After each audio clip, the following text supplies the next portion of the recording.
दूसरी चीज, एक छोटा सा एक मुद्दा है जो दास आपके सामने रखना चाहता है। एक विषय है छोटा सा, और विषय ये है कि दास के पास में बहुत सारे भगत भाई बहनों के फेसबुक पे, व्हाट्सएप पे ये कमेंट्स आते रहते हैं कि भाई यदि किसी भगत के घर में किसी का अंतकाल हो जाए, कि किसी की डेथ हो जाए, किसी का शरीर छूट जाए, कोई मृत्यु को प्राप्त हो जाए, तो हमने किस प्रकार से उसका क्रियाक्रम करना है। एक भगत को कौन कौन सी मर्यादाओं में रह के अंतिम संस्कार की रस्मों को निभाना है।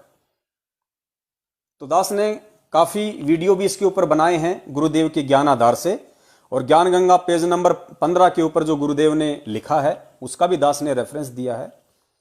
लेकिन पुण्यात्माओं, होता क्या है, पढ़ना एक चीज अलग है और उस चीज को अपने आध्यात्मिक जीवन में एक भगत के द्वारा प्रैक्टिकल रूप में लेके आना एक दूसरी चीज है। क्योंकि जिस प्रकार सतगुरु की करनी और कथनी में कोई अंतर नहीं होता है, ठीक इसी प्रकार से सतगुरु के सच्चे सेवक की कथनी और करनी में भी अंतर नहीं होना चाहिए। यदि करनी और कथनी में अंतर हुआ तो परमेश्वर की वाणी है कि करनी तज कथनी कथ है, अज्ञानी दिन रात, और कुकर जूं भोकत फिरे, सुनी सुनाई बात। तो बहुत सारे भगत भाई बहन हैं जो नए नए जुड़ते हैं, ज्ञान को इतना समझ नहीं पाते हैं, या बहुत सारे जो पुराने भगत भाई बहन भी हैं जो कहते हैं कि हमें गुरुदेव ने सारनाम तक दे दिया, हम सारनाम की साधना कर रहे हैं, भक्ति कर रहे हैं। वो आत्माएं भी जब समय आता है उस परमेश्वर के वचन पे चलने का, जैसा उन्होंने अपने सत्संगों में निर्देशित किया है, वो नहीं चल पाते हैं। किसी न किसी कारण से मर्यादाएं तोड़ बैठते हैं, चाहे उनके परिवार का दबाव हो, चाहे रिश्तेदारों का दबाव हो, चाहे समाज का दबाव हो। वो ना जाने किस डर से, इज्जत या प्रॉपर्टी के छिन जाने के डर से सतगुरु के वचन को नहीं निभा पाते हैं और वो परमेश्वर को दुखी करते हैं। गुरुदेव की वाणी है कि जिन बातों से गुरु दुख पावे, तिन बातों को दूर भगावे। यानी आध्यात्मिक क्षेत्र में सतगुरुदेव जी ने अपने एक सच्चे शिष्य को, एक सुयोग्य शिष्य को जो निर्देशित कर दिया, जो आदेशित कर दिया, जिस प्रकार किसी गंभीर रोगी को एक डॉक्टर ऑपरेशन करके मेडिसिन देके निर्देशित कर देता है, उसको कुछ परहेज बता देता है कि तुमने इस तरीके से इन चीजों को नहीं खाना है, इन चीजों को नहीं पीना है, वरना तुम्हारे परहेज टूट जाएंगे, और मेरे द्वारा जो इलाज किया गया है और जो गोली दवाई मेडिसिन जो आपको दी गई है, ये आपके शरीर पे कोई असर नहीं करेंगी, आप दोबारा से रोगी हो जाओगे। ठीक इसी प्रकार ये आध्यात्मिक जो क्षेत्र है एक हॉस्पिटल है, और परम पूज्य गुरुदेव एक डॉक्टर हैं, सर्वोपरि डॉक्टर हैं आध्यात्मिक क्षेत्र के वर्तमान में इस पूरी पृथ्वी पे।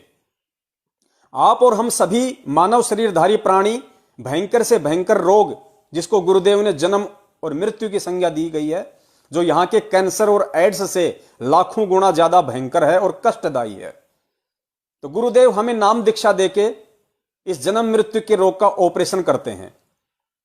नाम दीक्षा देने के बाद में, ऑपरेशन करने के बाद में गुरुदेव हमें कुछ मेडिसिन देते हैं, जिसको हम चरणामृत के नाम से जानते हैं, प्रसाद के नाम से जानते हैं। और उसके बाद फिर गुरुदेव आश्रम से विदा करते समय आप और हमें कुछ परहेज बताते हैं। परहेज यानी भक्ति के नियम। आप जब प्रथम मंत्र लेते हैं, जो 11 नियम आपको दिए जाते हैं, सतनाम के समय जो 34 नियम आपको दिए जाते हैं, वो आध्यात्मिक क्षेत्र के सबसे बड़े डॉक्टर परम पूज्य सतगुरु रामपाल जी महाराज जी के द्वारा अपने रोगी शिष्य को परहेज के रूप में दिया जाता है, लिख के दिया जाता है कि बेटा इनको बार बार पढ़ना, इनको कंठस्थ याद कर लेना, और अगर इन नियमों पे चलते हुए, इन परहेजों पे चलते हुए यदि मेरे द्वारा दी गई ये मेडिसिन भक्ति की, चरणामृत, प्रसाद, 3 समय की आरती, 5 यज्ञ, मंत्र, यदि तुम करते रहोगे तो तुम्हारा ये भयंकर रोग अवश्य समाप्त होगा। अगर परहेज तोड़ दिया तो कामयाबी नहीं मिलेगी। उसके बाद फिर परमात्मा ने कुछ छूट हमें दी, और परमेश्वर ने हमारे व्यस्त जीवन को देखते हुए, जिस प्रकार से काल भगवान ने अनेक प्रकार के कर्मों में हमें बांध रखा है, उन सभी स्थितियों को ध्यान में रखते हुए पूज्य गुरुदेव ने हमें थोड़ी छूट दी। और छूट क्या दी? वही छूट दी जो छूट हॉस्पिटल में एक डॉक्टर एक मरीज को देता है। क्या देता है? डॉक्टर को मरीज ये कहता है कि भैया अगर गलती से मैंने तुम्हें जो मेडिसिन दी है, जो खुराक दी है, गलती से अगर तुम एक समय ना भी खा पाओ तो कोई बड़ी बात नहीं है, अगली बार से फिर शुरू कर देना तीनों समय। लेकिन मैंने तुम्हें जो परहेज दिए हैं, यदि इनको तुम तोड़ दोगे, मैंने तुम्हें दही खाने से मना किया, तुम्हें नींबू खाने से मना किया, अगर तुम इस खटाई को खा लोगे तो तुम जो दवाई जिसे तुम टाइम टू टाइम ले रहे हो, वो दवाई बिल्कुल असफल होगी। इसी प्रकार आध्यात्मिक क्षेत्र में गुरुदेव ने अनेकों बार सत्संग में कहा कि बच्चों, यदि किसी मजबूरीवश, जानबूझ के नहीं करना, मजबूरीवश या अनजाने में याद ना रहा हो, अगर किसी कारण से तुम तीनों समय में से किसी समय की आरती ना कर पाओ, कभी तुम्हारे मंत्र थोड़े हो जाएं, तो घबराने की जरूरत नहीं है, परेशान होने की जरूरत नहीं है कि आज तो मेरे पूरे 108 मंत्र ही पूरे नहीं हुए, या आज मेरा असुर निकंदर रमणी छूट गई, या आज मेरा नित्य नियम छूट गया। तो गुरुदेव ने कहा कि ऐसी स्थिति में जो अनजाने वश तुमसे हुई है, ऐसी स्थिति में तुम्हें दुखी नहीं होना चाहिए, बशर्ते अगर तुम मेरी मर्यादाओं में सही हो, अगर तुम नियम सही निभा रहे हो। और भक्ति यदि किसी कारण से किसी दिन किसी समय की कम भी हो जाती है तो तुमने घबराने की जरूरत नहीं है और आगे से पूरा ध्यान रखना है। तो ये कुछ नियम हैं इस भक्ति मार्ग के, जिन नियमों के टूट जाने से सतगुरु दुखी होते हैं।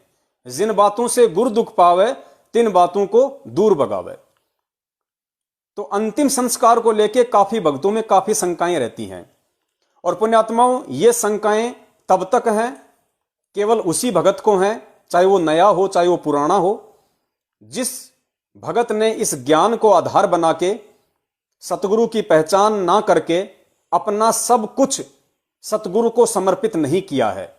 चाहे वो 20 साल से गुरुदेव की भक्ति कर रहा हो, जैसा कि गुरुदेव का जो कलयुगी परिवार है, आप उनकी हालत देख सकते हैं, जितने भी स्टेट कोऑर्डिनेटर हैं आप उनकी हालत देख सकते हैं।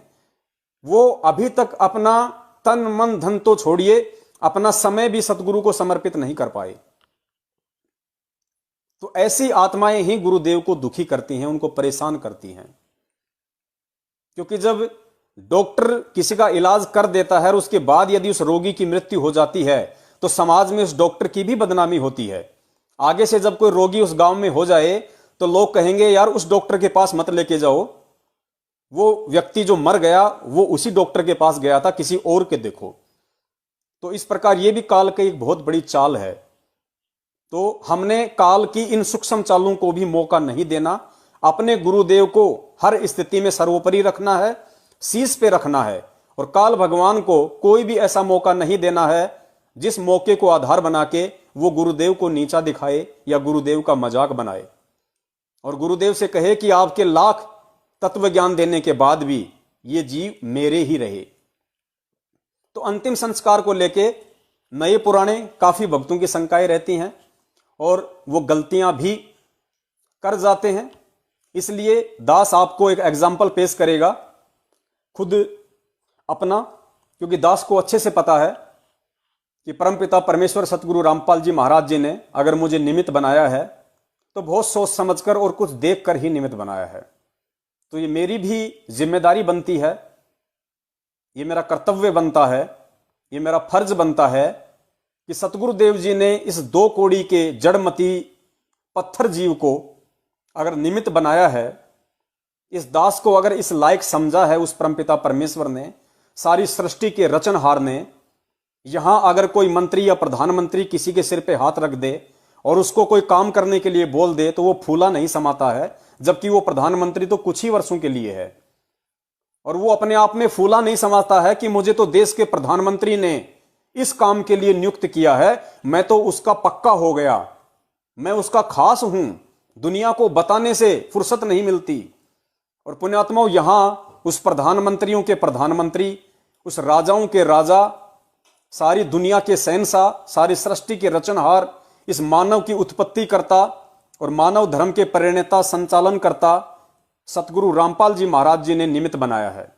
और ऐसी स्थिति में यदि गुरु के विश्वास को एक शिष्य तोड़ेगा, उस परमेश्वर के द्वारा बख्शिश किए गए वचन से हटके अगर मनमाने तरीके से चलेगा या किसी सामाजिक, पारिवारिक या रिश्तेदारी के दबाव में आके झुक जाएगा, परमेश्वर के वचन की अवहेलना कर देगा, तोड़ देगा, अंदर से कमजोर पड़ जाएगा, तो पुण्यात्माओं फिर उस भगत का आगे का जीवन बिल्कुल व्यर्थ है, निरर्थक है।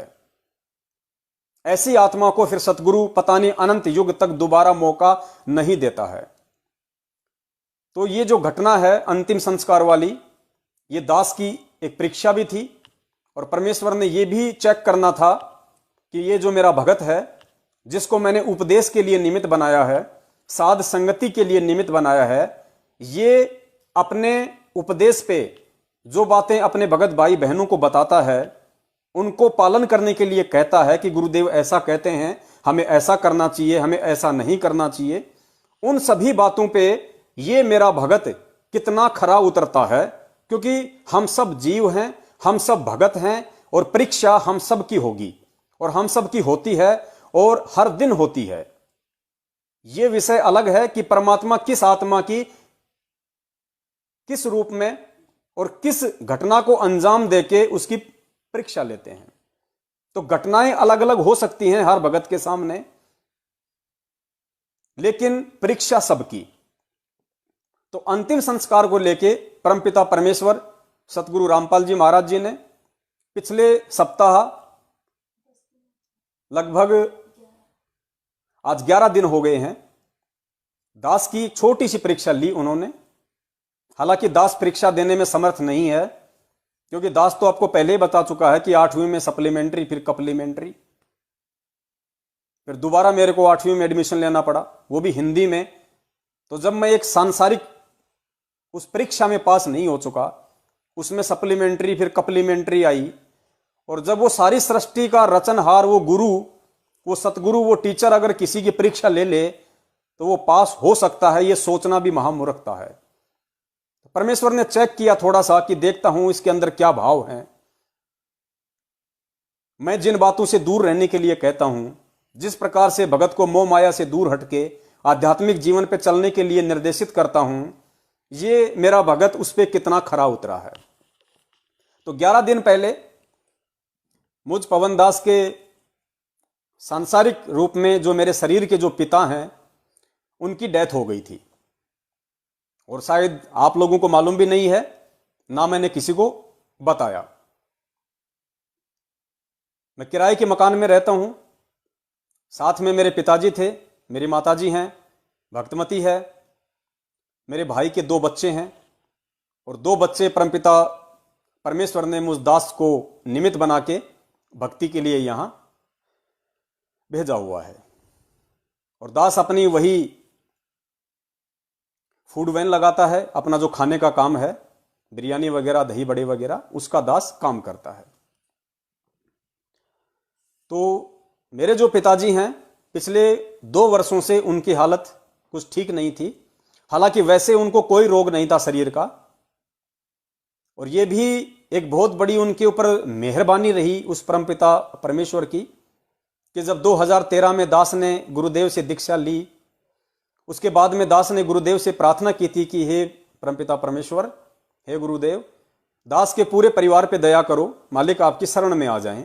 दास ने ऐसे ही प्रार्थना कर दी थी, क्योंकि लोग कहा करते थे कि भाई पूरे परिवार के लिए प्रार्थना करोगे तो गुरुदेव दया करते हैं। तो हालांकि उस समय तक मैं इतना नहीं समझ पा रहा था। मैंने आपको पहले भी बताया है कि 2018 के बाद में सतगुरु को परमेश्वर के रूप में दास ने देखना शुरू किया है, क्योंकि यह भक्ति मार्ग झूठ का नहीं है। उससे पहले भी मेरे भाव वही थे, गुरु के ऊपर मर मिटने के लिए मेरे वही भाव थे जो आज हैं। लेकिन परमेश्वर कहते हैं कि जब ठीक का समय आता है तभी मैं जीव को किसी सेवा के लिए निमित्त बनाता हूं, और जब ठीक का समय आता है तभी परमात्मा अपनी आत्माओं का ज्ञान योग खोलते हैं। तो दास ने गुरुदेव से प्रार्थना की, परमात्मा ने दास की प्रार्थना को स्वीकार किया।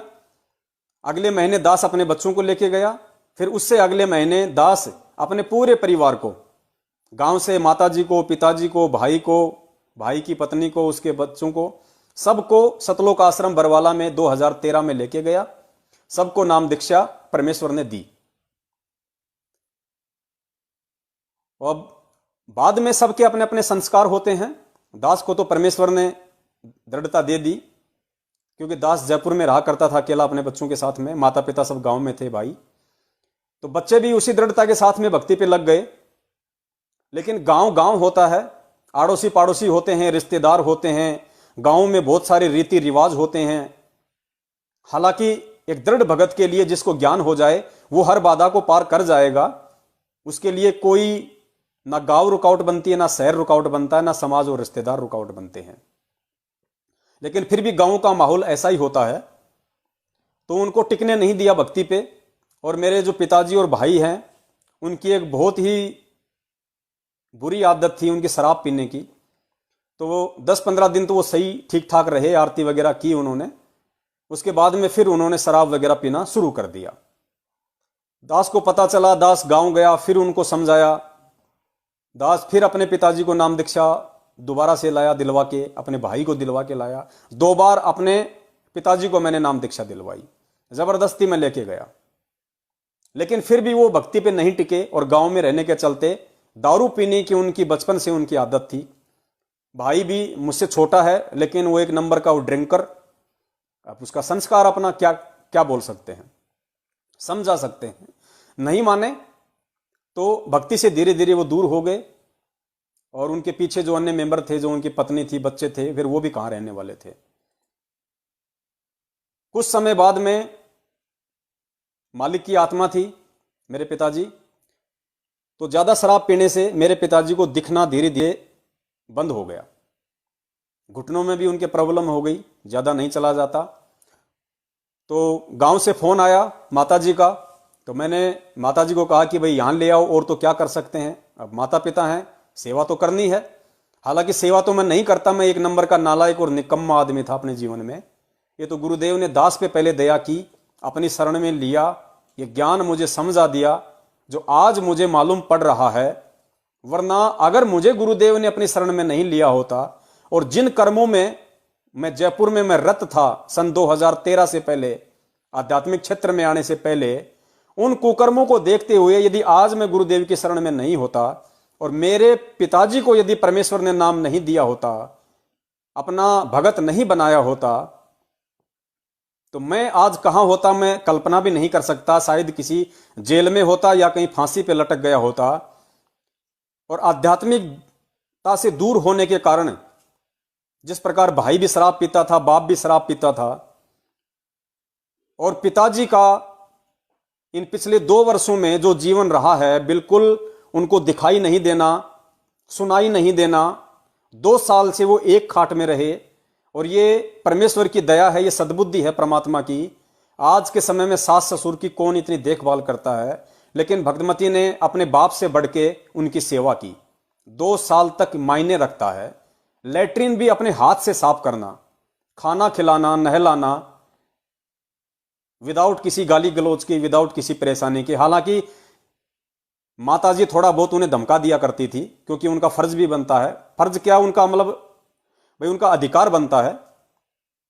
तो हम उनको कुछ नहीं कहा करते थे, हम यही कहते थे कि भाई ज्यादा कुछ मत कहो, ये इनके अपने संस्कार हैं, अपना काम इनकी सेवा करने का है। सेवा में किसी प्रकार की कोई त्रुटि अपने मत छोड़ो, क्या पता कल को किसी कारण से अपन भक्ति छोड़ दें और अपनी भी काल यही दुर्दशा कर दे, तो बुढ़ापे में फिर अपन भी तो किसी के ऊपर मोहताज होंगे। और जैसा व्यवहार आज आप और हम अपने सास ससुर या माता पिता के साथ में करेंगे, कल को सेम टू सेम, मैं तो कहता हूं उससे भी बुरा व्यवहार फिर उस आत्मा के साथ होगा। तो परमेश्वर ने जो दूरदृष्टि दी है हम सबको ये ज्ञान देके, उस आधार से मैंने सबसे ये निवेदन किया, और सभी लोग अपनी सेवा में खरे उतरे। हालांकि इन 2 वर्षों में दास ने मुश्किल से 2 या 4 दिन ही पिताजी की सेवा की होगी, क्योंकि सब कुछ बच्चों ने ही संभाला, माताजी ने संभाला। तो 2 साल तक पिताजी बिल्कुल अंधे, बिल्कुल बहरे, बाकी कोई रोग नहीं। ये सौभाग्य उस परमपिता परमेश्वर की भक्ति का।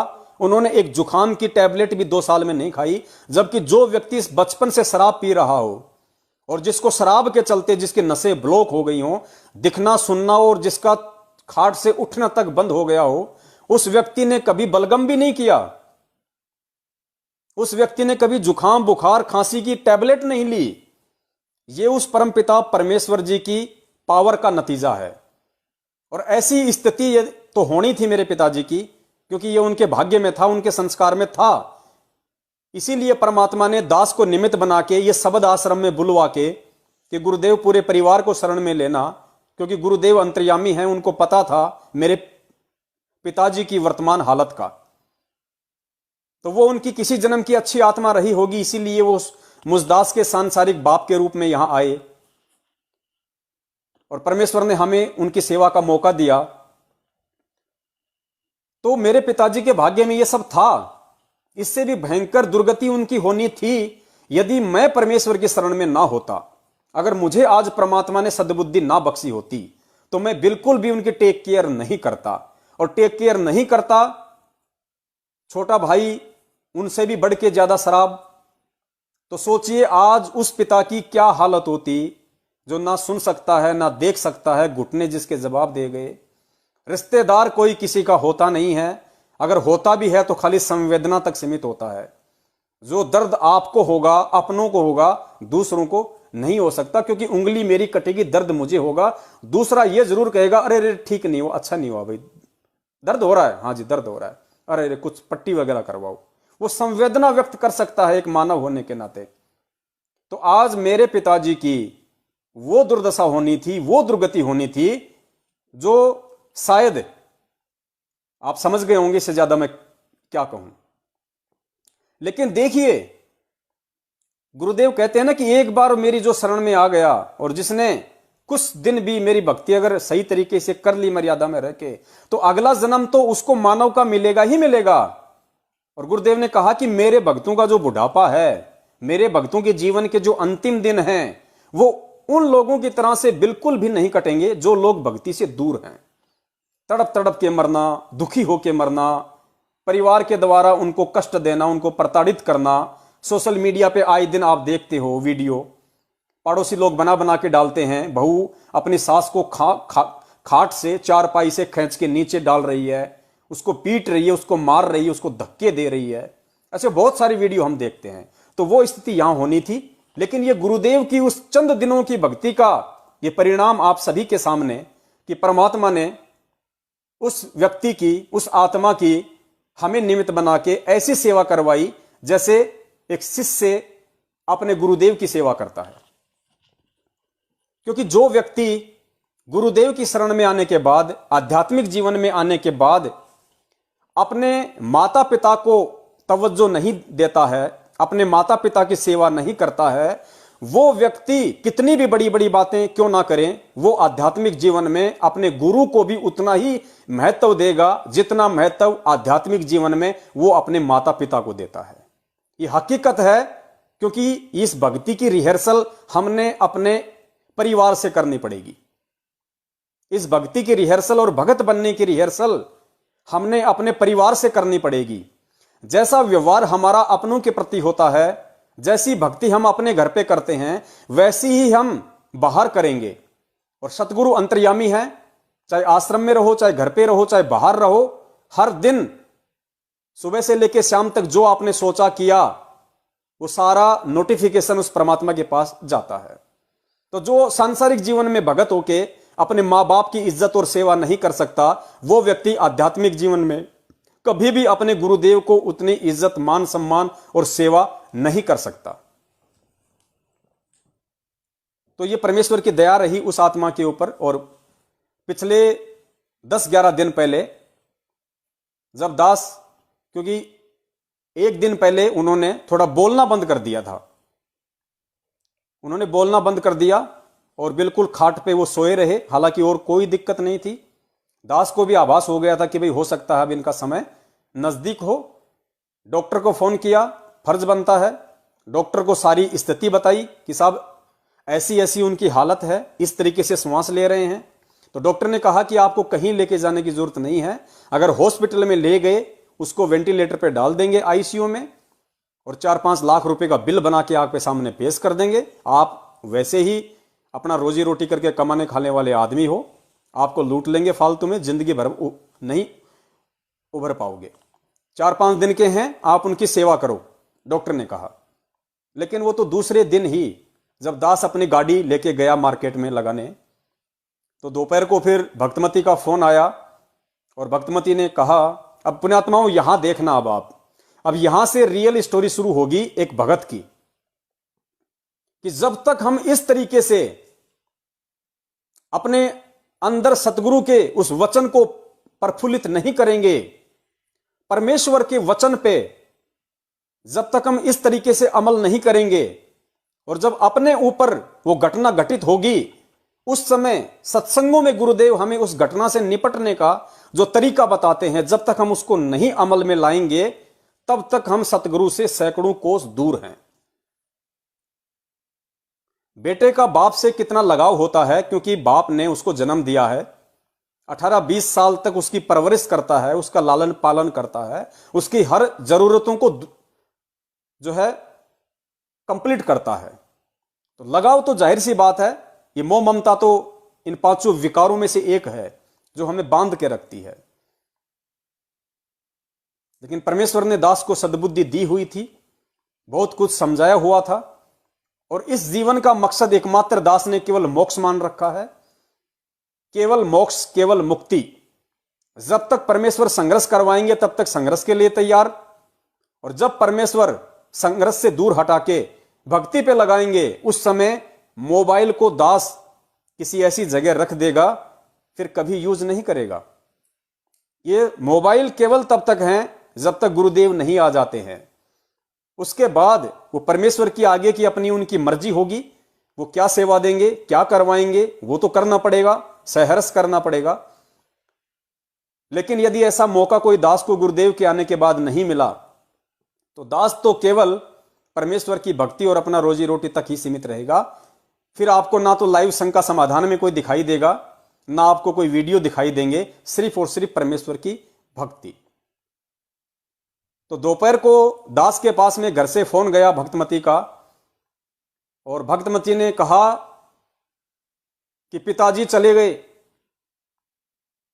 तो पुण्यात्माओं, आप यकीन मानना, आप सबको वैसे भी अच्छे से यकीन है कि दास दोगली बातें नहीं करेगा, झूठ कपट का सहारा नहीं लेगा। जो सत्य है और जो परमेश्वर ने अपनी भक्ति से दास के अंदर जो परिपक्वता पैदा की है, किसी भी परिस्थिति को सहन करने की, संघर्ष करने की। मेरे शारीरिक बाप की डेथ हो गई, भक्तमती का फोन गया कि पिताजी तो चले गए, तो मैं मन ही मन मुस्काया, और मैं मन ही मन ये बोला कि भाई पिताजी तो 2 साल से नहीं चल पा रहे, अब कहां चले गए, कि वो तो पैरों से असमर्थ हैं, उनसे चला ही नहीं जाता। तो मैंने ये सोच के थोड़ी सी मुझे मन ही मन में हंसी आई कि भक्तमती कह रही है कि पिताजी चले गए, तो मैंने सोचा कि वो तो उठ के चल ही नहीं सकते, चले कहां गए। तो हालांकि मैं समझ गया था उनके कहने का मतलब कि उनकी डेथ हो चुकी है। लेकिन उस समय अपने बाप की मौत का समाचार सुन के जहां लोग हिल जाते हैं, डगमगा जाते हैं कि अब क्या होगा, बाप मर गया, उनके सोचने का जो सिस्टम है वो कुछ समय के लिए काम करना बंद कर देता है। हड़बड़ी में आ जाते हैं, क्या करूं क्या ना करूं, रिश्तेदारों को फोन करने लग जाते हैं, भाई ये व्यवस्था करो, वो व्यवस्था करो, रोने भी लग जाते हैं, मायूस हो जाते हैं। उस स्थिति का दास वर्णन कर रहा है, और ये उन भक्तों के लिए एक एग्जाम्पल है जो मुझदास से बहुत समय पहले इस परमेश्वर से जुड़े हुए हैं। और मुझदास के बाद में 2014 के बाद में, और पुण्यात्माओं एक चीज नोट कर लेना, 2014 के बाद जो आत्माएं गुरुदेव से जुड़ रही हैं किसी भी रूप में, वो आत्माएं 2014 से पहले जो लोग जुड़े हुए हैं गुरुदेव से हमारे जैसे, उनसे भी कई गुना मजबूत आत्माएं हैं। आप लोगों के संस्कार जो 2014 के बाद जुड़े हैं, आप लोगों के भक्ति संस्कार पहले वालों से कहीं ज्यादा मजबूत हैं। आप सिर्फ अपने आप को पहचान नहीं पा रहे, आप सिर्फ ज्ञान को आधार नहीं बना पा रहे, वरना आपके मजबूत भक्ति संस्कार बहुत जबरदस्त हैं।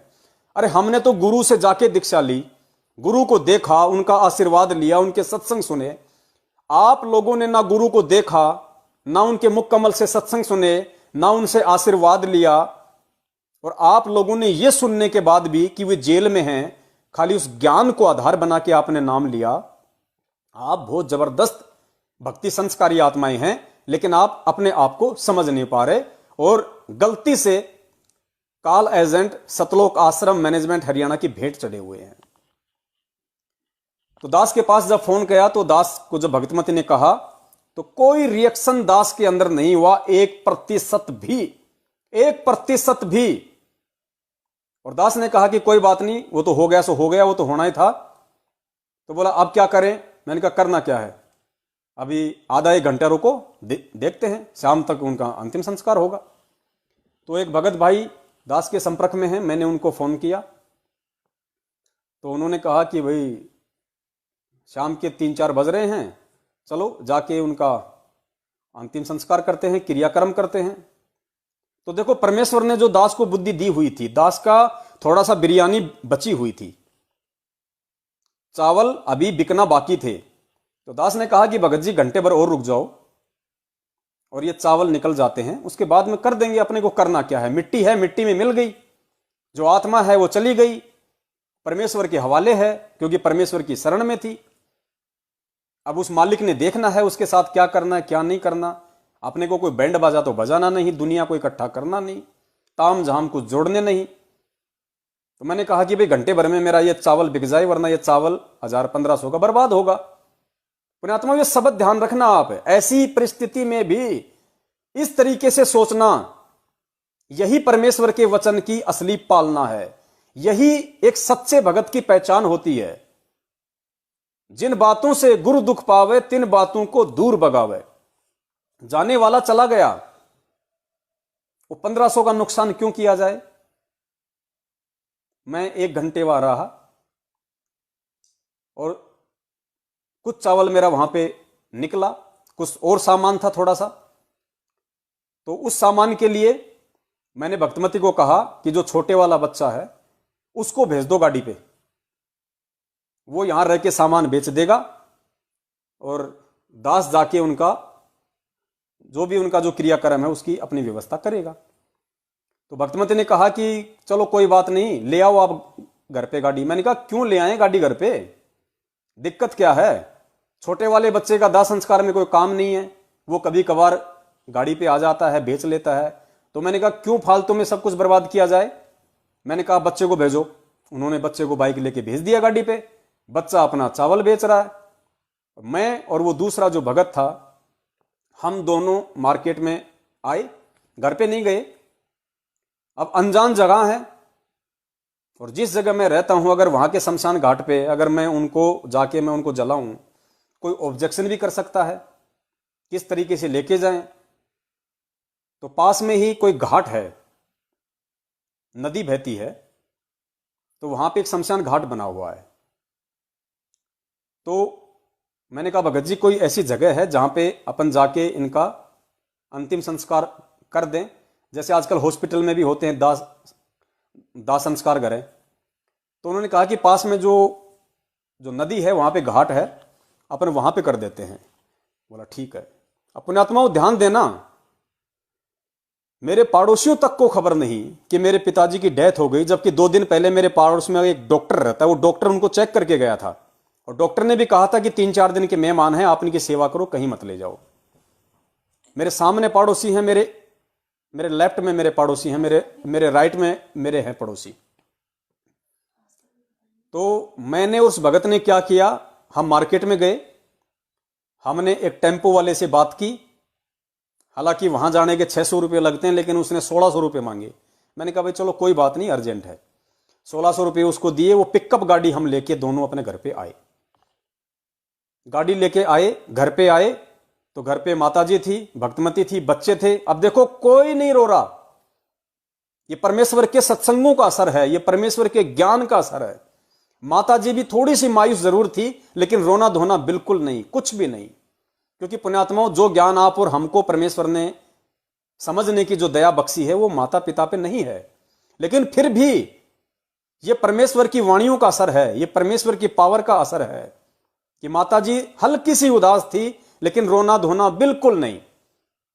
घर पे आया, अब आम हो जब तो माँ बेटे के लिपट जाए, बेटा माँ के लिपट जाए, हाय मेरा बाप मर गया, ये हो गया वो हो गया, बच्चे रोने लग जाते हैं माँ बाप को देख के। तो कुछ नहीं, घर पे आए, पिताजी को दंडवत प्रणाम किया, जो सबसे बड़े जो पिताजी हैं हमारे गुरुदेव, उनको दंडवत प्रणाम किया। पिताजी को खाट पे लेटा रखा था, तो बाहर हमने गाड़ी खड़ी कर दी। गाड़ी वाला बोला भाई कोई कोरोना का तो पेशेंट नहीं है। हमने कहा भैया 2 साल से घर से बाहर नहीं निकला, कहाँ कोरोना का पेशेंट। बोला ठीक है। तो खाट थी, भक्तमती ने कहा कि खाट को ले जाओ।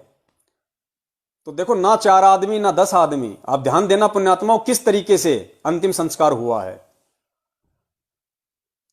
हम दोनों भक्तों ने पिताजी को खाट पे लेटा के और उस पिकअप में ऐसे के ऐसे खाट को हमने रख दिया। साथ में उनके जो कपड़े थे जो उनको पहनाया करते थे, वो कपड़े एक बोरे में बांध के वो हमने रख लिए। मैं बैठ गया, मेरे साथ वाले भगत जी बैठ गए, और एक मेरा जो बड़ा लड़का है वो बैठ गया। 4 आदमी नहीं, सिर्फ 3 आदमी, और कंधों पे नहीं, पिकअप गाड़ी में आराम से हम लेके चले गए उस नदी के किनारे जहां पे घाट बना हुआ है। पड़ोसियों को नहीं पता, ना सामने वालों को पता, ना लेफ्ट वालों को, ना राइट वालों को, कुछ नहीं पता। हम सीधे घाट पे चले जाते हैं। घाट पे जाके हमने खाट समेत जो है पिताजी को नीचे उतारा। वहां गए, क्योंकि जीवन में पहली बार ऐसा कोई सामना हुआ था मेरा। वहां पूछा भाई यहां पे कैसे क्या करना है, तो वहां जाके देखा तो वहां तो कई लाशें जल रही थी घाट पे। वहां तो पंडित जी सफेद कपड़े पहन के, जनेऊ पहन के, कोई कार लगा रहा है, कोई फेरी लगा रहे हैं, कोई क्या कर रहे हैं। तो वहां पे जो लकड़ी वाला था उससे हमने कहा भाई बॉडी को जलाने के लिए लकड़ी चाहिए। बोला 5 क्विंटल लगेगी। मैंने कहा भाई दे दो, 5 क्विंटल लगेंगे। हमें तो मालूम नहीं था।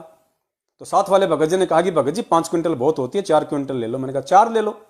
तो 4 क्विंटल लकड़ी ले ली, 800 रुपये क्विंटल के हिसाब से। उन्होंने पर्ची काट दी, हमने साइन कर दिए, पैसे दे दिए, उन्होंने पर्ची दे दी, और जैसे कुछ वो थोड़ा बहुत जो घास फूस वगैरह होता है वो दे दिया। अब हम 3 आदमी, चौथा है नहीं। अब वहां से लकड़ियां तुलवा के और 4 क्विंटल लकड़ी हमने सीढ़ियों से नीचे उतर उतर के उस घाट पे रखी, हम तीनों ने। फिर हमने कहा भाई अब क्या करें, हमें तो चिता बनानी नहीं आती। तो जो लकड़ी वाला था उसने कहा कि वो देखो उधर जो महाकाल है। एक आदमी था, उसने काले कपड़े पहन रखे थे, जिसको चांडाल कहते हैं, जो राजा हरिश्चंद्र ने सतयुग में भूमिका निभाई थी लोगों की लाशों को जलाने की। तो बोला वो महाकाल है, उससे संपर्क कर लो, 200-400 रुपये लेगा। मैंने कहा ठीक है। तो उसको बुलाया, मैंने कहा महाकाल जी नमस्कार। बोल नमस्कार। मैंने कहा ये संभालो। बोला क्या करना है। मैंने कहा करना क्या, ये आपका जो काम है वो करना है।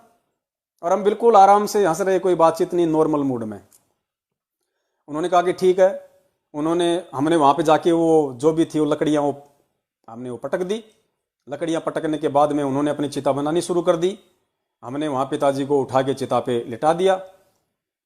और वो जो महाकाल थे जो वहां पे चिता बनाते हैं, वो घास फूस चारों तरफ अग्नि लगाने के लिए तैयार करने लगे। हम तब तक थोड़ा सा सीढ़ियों पे आके बैठ गए तीनों, और हमने परमपिता परमेश्वर जी की संध्या आरती लगा ली। अब जैसे उसने सब कुछ सेट कर दिया पूरी चिता को, और माचिस हाथ में लेके बोला जी इनका बेटा कौन है, इनका लड़का कौन है जो इनको अग्नि दे। तो दास ने उनको कहा कि तू इनका बेटा नहीं है क्या। मैंने कहा आप इनके बेटे नहीं हो क्या, तेरे हाथ में माचिस है, तेरे हाथ में अग्नि है, मैं तेरे से 5 मीटर दूर बैठा हूं, मैं आऊंगा उससे पहले आप लगा दो। भैया ये तो मिट्टी है। तो वो भी ऐसे देखने लगा, यार ये अजीबोगरीब आदमी आए आज पहली बार। यहां तो जब तक बेटा नहीं आता तब तक चाहे रात के 12 बज जाएं अग्नि नहीं लगाई जाती, ना कोई तामझाम, ना कोई इसको अर्थी बना के लेके आए, ना कोई फूल फाल चढ़ा रखे, ना कोई कफन वगैरह, इनको कोई कफन नहीं। जिस कपड़े में उन्होंने पहन रखे थे वही कपड़े, कोई कफन नहीं। गुरुदेव ने तो हालांकि एक कफन के लिए कहा है कि जरूरी हो तो, लेकिन हमें तो पूर्ण रूप से परमेश्वर के वचन पे चलना है। जो कपड़े उन्होंने पहन रखे थे, जो टी शर्ट और पायजामा, वही। और मैं 5 मीटर दूर बैठा हूं उनसे, आरती लग रही है। मैंने कहा कि आप इनके बेटे नहीं हो क्या, आप लगा दीजिए। और उस व्यक्ति ने ही उनको वहां पे माचिस लगाई और उस चिता को अग्नि लगाई। इस प्रकार से उनका दाह संस्कार हुआ। रात को हम अपने घर पे वापस आए और उसके 2 दिन बाद तक भी हमारे पड़ोसियों को नहीं मालूम पड़ा। पड़ोस का जो डॉक्टर है वो आया फिर एक दिन, बोला अब कैसी हालत है पिताजी की। मैंने कहा पिताजी की जो हालत थी वो हो गई, पिताजी को जहां जाना था वो चले गए। बोले क्या मतलब? मैंने कहा पिताजी तो 2 दिन पहले ही इंतकाल कर गए। बोले बताया नहीं आपने, कहां क्या कैसे? मौका आराम से सब काम हुआ है, आप भी आराम से रहो। मैंने कहा हमारे जो सतगुरुदेव जी के नियम हैं, जो वचन है, मिट्टी को मिट्टी में मिलना है, अब उसमें क्या हम ड्रामा करें। तो वो भी बेचारा वापस चला गया अपना समूह लेके। वो देखा यार ये अजीबोगरीब आदमी है। तो 2 दिन बाद तो मेरे पड़ोसियों को पता चलता है और मैंने तो आज तक अपने रिश्तेदारों को भी नहीं बताया। हो सकता है अगर भक्तमती के या माता के पास में अगर कोई फोन आ गया हो तो जरूर कोई बातचीत हुई होगी। मुझे उसका भी नहीं पता कि इनकी भी बातचीत हुई या नहीं है। इन्होंने मुझे यह कहा कि भाई रिश्तेदारों को बताएं या नहीं बताएं। मैंने कहा जीते जी तो कोई रिश्तेदार आया नहीं, मरने के बाद में कौन सा वो प्रसाद लेने आएंगे? काहे के रिश्तेदार, और मर के कौन सा यहां आके कौन सा उनको जिंदा कर देंगे? तो उसके बाद में फोन वगैरह जब उनके आए तो ही भक्तमती ने उनको बताया और आने के लिए साफ साफ मना कर दिया कि आने की कोई आवश्यकता नहीं है, हम अपना काम धंधा कर रहे हैं, आप भी अपना काम धंधा करो। मिट्टी थी मिट्टी में मिल गई, आप भी अपनी भक्ति करो। तो पुण्यात्माओं, उसके दूसरे दिन फिर दास ने अपनी गाड़ी लगा ली और उस दिन भी दास ने पूरे दिन अपनी गाड़ी लगाए रखी। शाम को आके हमने वहां आरती कर ली, हम आए तब बच्चे अपनी आरती कर रहे थे। शाम को खाना खाया, सबने खाना बनाया, आराम से सो गए। कुछ महसूस नहीं, आम दिन की तरह, जैसे कुछ हुआ ही नहीं। ऐसे ही परिवार में हंस रहे हैं, खेल रहे हैं शाम को। इस तरीके से मुझदास के पिताजी का परमपिता परमेश्वर ने अपने ज्ञान आधार से अंतिम संस्कार करवाया। अपने आत्माओं, इस तरीके से जब तक हम सतगुरु के वचन की पालना नहीं करेंगे, यह तो एक अंतिम संस्कार है। गुरुदेव ने प्रथम नाम वालों को 11 नियम बताए हैं, यह तो उनमें से एक नियम है। बाकी 10 नियम की भी जब तक हम इस तरीके से पालना नहीं करेंगे, हम सतगुरु के सेवक नहीं कहलाएंगे। परमेश्वर कहते हैं दासा तन नेड़े नहीं और नाम धरावे दास, यानी दासा तन तो आपके नजदीक भी नहीं है। दास कौन होता है? दास वो होता है जो अपने मालिक की हर बात को मानता है, उसके हर हुक्म को, हर आदेश को मानता है। जो मालिक ने कह दिया वो सत्य, वो होता है दास। जैसे पहले दक्षिणी अफ्रीका में हुआ करते थे दास, हर जगह हर कंट्री में हुआ करते थे। लोगों को बेचा जाता था, उनको दास कहा करते थे। और उस आदमी को, उस दास को जो खरीद लेता था, उसके बाद जैसा उससे काम में लेता था, जो मर्जी उससे काम करवाए, वो मना नहीं करता था। जिस नाम से उसको पुकार दे वही उसका नाम हो जाता था, जो खाने को दे दे वही पेट में चला जाता था। उसको कहते हैं दास। तो परमेश्वर अपनी वाणी में कहते हैं कि दासा तन नेड़े नहीं, नेड़े यानी नजदीक, दासा तन नेड़े नहीं और नाम धरावे दास। और पानी के पिए बिना भाई कैसे बुझेगी प्यास? जब तक इंसान पानी नहीं पिएगा तब तक उसकी प्यास कैसे बुझेगी? तो जब तक दास वाले भाव, दास वाले विचार हम अपने अंदर नहीं लाएंगे, परमेश्वर के वचन को अपने अंदर धारण नहीं करेंगे, क्योंकि हम परमेश्वर के दास हैं, उसके गुलाम हैं, तब तक हम दास नहीं हैं। भले हम अपने नाम के आगे पवन दास लगाएं, लेकिन दास हम उसी दिन कहलाएंगे परमेश्वर के, जब हम परमेश्वर के प्रत्येक वचन की दृढ़ता के साथ में आजीवन पालना करेंगे, तभी हम दास कहलाएंगे।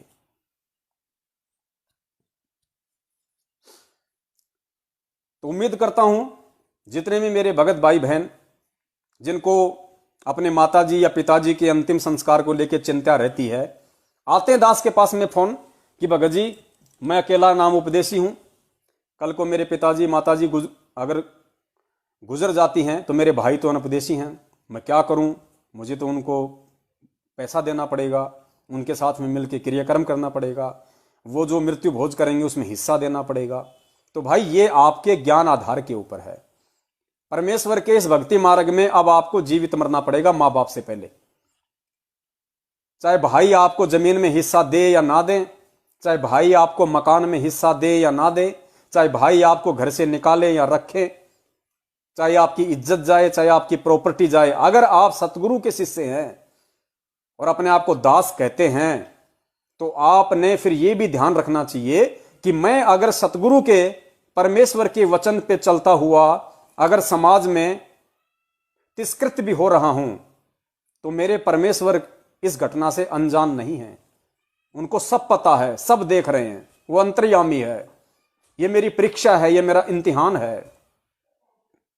और आप एक बार उस परीक्षा में अटल होके रुक तो जाइए, फिर देखिए परमात्मा क्या करते हैं आपके लिए। वो तिरस्कार करने वाला समाज ही आपका एक दिन सम्मान करेगा। तो भगत बनना एक अलग चीज है, और भगत बनने के बाद में भगत के लक्षणों को परमेश्वर के ज्ञान आधार से अपने अंदर धारण करना, परमेश्वर ने जो ज्ञान दिया उस ज्ञान को आधार बना के भक्ति मार्ग पे अटल होके चलना, समाज, परिवार, रिश्तेदारों से संघर्ष करना, उसी को परमात्मा ने सूरवीर की संज्ञा दी है। सूरवीर साधु सेती मस्करी चोरा नाल खुशहाल, मल अखाड़ा जीतेंगे युगन युगन के माल। ये भक्ति रूपी जो अखाड़ा है, इस अखाड़े में वही पहलवान टिक पाएगा और वही पहलवान इस प्रतियोगिता को जीत पाएगा, सतलोक में कदम रख पाएगा, जो परमेश्वर के वचन पे चलते हुए हर संघर्ष का सामना करेगा।